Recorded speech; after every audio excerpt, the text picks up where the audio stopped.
We begin with President Biden facing additional questions now over how he's handled the nation's secrets after his attorneys found more classified documents at his home in Wilmington, Delaware, despite the White House saying the search was complete last Thursday.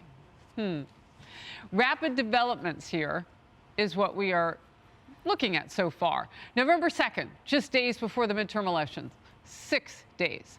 The president's aides find classified documents in a closet at the Penn Biden Center. It's a think tank in Washington, D.C. But that discovery was not made public. On November 14th, Attorney General Merrick Garland appoints a U.S. attorney to go over the case. Fast forward to December 20th, the president's attorneys find another batch of documents. These pages were stored in his garage at his home, you know, next to the Corvette, like he told us. The story finally broke wide open on January 9th. An additional document was then found 3 days later. That same day, the Attorney General appointed a special counsel.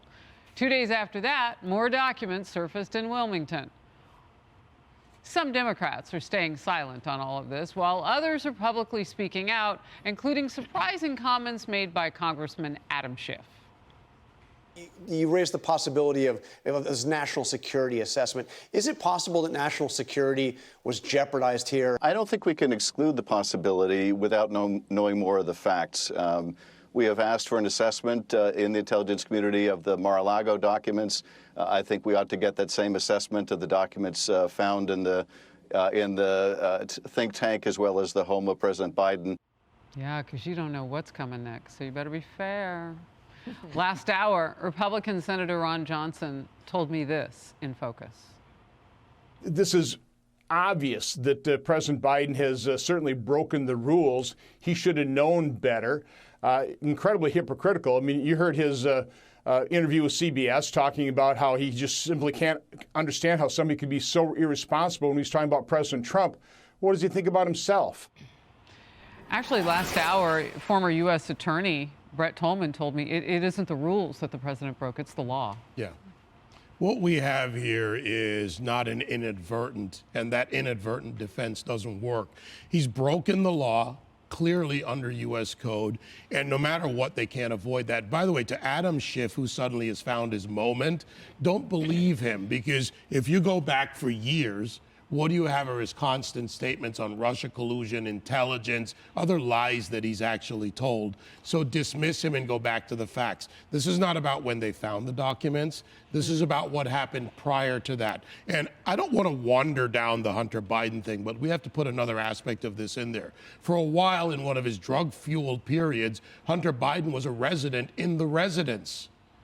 So think about it. Where the classified documents were found. Are being kept in the house, Yeah. wherever these documents have been moved around. We don't know where. A full investigation needs to be carried out, which needs to look into as much as possible and interview anyone who may have had contact or rather have come to the property. So this needs full investigation, not a Merrick Garland distraction or silently appointing a counsel or whatever he wants to do. Yeah, Robert Turr is on the job, they say, at this point, and even as the Russia job is monster. being done, more documents are popping up.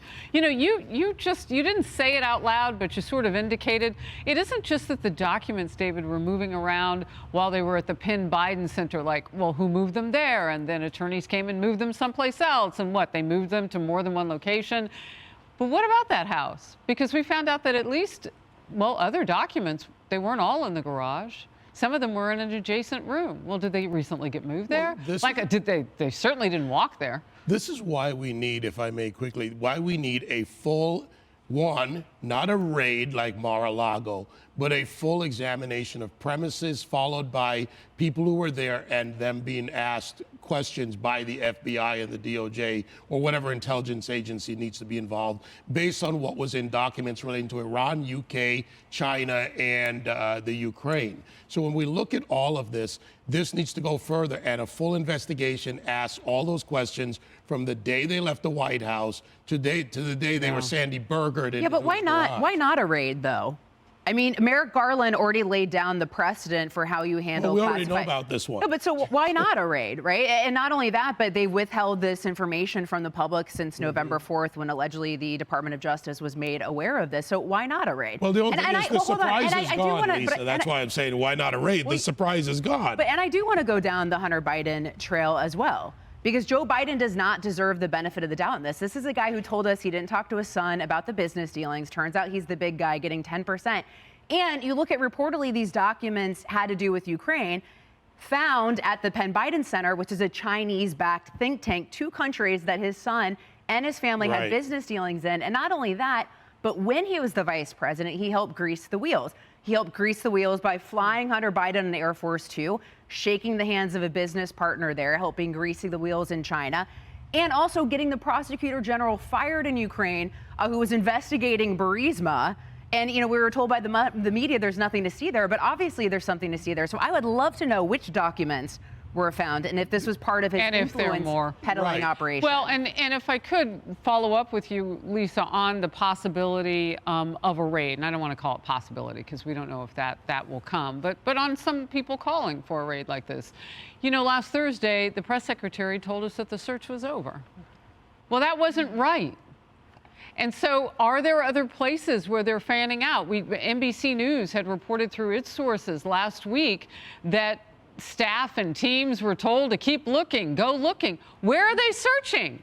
And who's searching, by the way, if they're classified? Hold on, Lisa. And why are they allowing his own attorneys to be the ones digging through this information? How can we take this man at his word when, as you point out, Harris, we've already been lied to for the White House just in the past few short days that this took place. And then also President Trump had the ultimate authority to classify or declassify. A vice president does not have that authority. So if you lay down this marker for a man who ultimately had the ultimate authority, President Trump, but you don't do it with a vice president who does not, what does that tell you about this Justice Department? I have not, and forgive me if somebody has, but I have not heard anybody ask this question. Did Obama know that those papers were gone? That's a great question. Jackie. That's a great question. It's a great question, and we have to get to the bottom of that.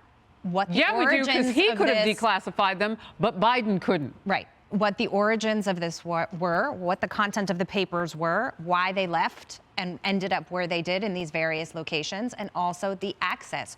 Who had access to these papers that were thrown in the garage, literally, probably in some sort of a storage box, like they were junk. So the investigation that James Comer wants to bring about into who had access to the Delaware home, for example, is something that needs to be followed through with. This is, you know, the ultimate lack of discretion. And it is the ultimate hypocrisy, because when he was asked about it by 60 Minutes and CBS, he turned around and called former President Trump irresponsible. When you look at how Trump actually handled the documents, it was in a more responsible way with the authority to declassify than Biden handled it. I mean, the garage element of this is mind-blowing. Yeah. It is much more Easter hunt. You know, I mean, and I want to be delicate here because we have seen the president recently talk to the Easter Bunny, however accidental that was. Maybe the Easter Bunny I would like to add, and I agree with everyone, excellent points across the board, but I do think in the midst of the details of the documents and what was going on, I think one of the larger issues is the character of the nature of what's been exposed through this. When Joe Biden was first confronted with the Penn Center discovery, he was Sergeant Schultz from the Hogan's Heroes. He knew nothing. He was told, remember, by his lawyers to not ask questions. You don't want to know, you don't need to know. So he didn't know, he had no idea, he was shocked and appalled. What we have since learned is that by the time he was asked, and by the time of Fox News' report in early January, past the first week, he had already known that more documents were found at his home. That was discovered on December 20th. That's right. He already knew that there were multiple sites. He already knew and was he had to be personally involved. They were in his home. We believe other documents, perhaps in a library. So he was personally involved. And yet the President of the United States' first inclination was to lie about the details, did so with ease and comfort. And then when finally confronted by Peter Doocy, he turned to belligerence and anger, and some grinning and some laughing that they were next to the Corvette, they're safe. The same man who had no idea.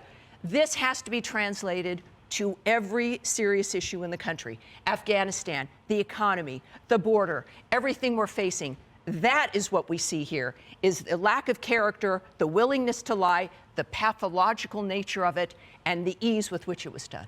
Wow. All right. Well, in there, you dropped that mic. I got hit by shards of the mic, by the way. I'm sorry. Thank God you're okay. No, I'm going to be all right, My though. shrapnel for you. Hey everyone, I'm Emily Campagno. Catch me and my co-hosts Harris Faulkner and Kaylee McEnany on Outnumbered every weekday at 12 p.m. Eastern, or set your DVR. Also, don't forget to subscribe to the Fox News YouTube page for daily highlights.